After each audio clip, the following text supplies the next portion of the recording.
You ask Tiger to solve. This deals with linear equations with one unknown. The final result is x equals -3. Let's solve it step by step. Simplify the expression. Expand the parentheses. Simplify the arithmetic. Group like terms. Combine like terms. Group all x terms on the left side of the equation.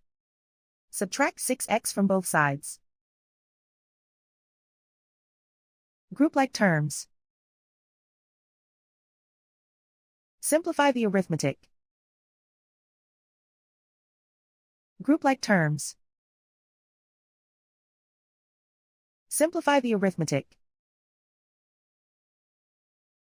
Group all constants on the right side of the equation. Subtract 10 from both sides.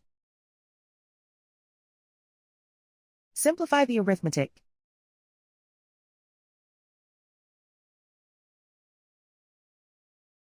Isolate the x. Divide both sides by 3. Simplify the fraction.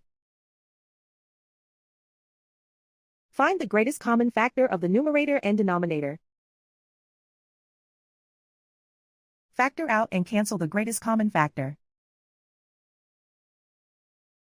And so the final result is x equals -3.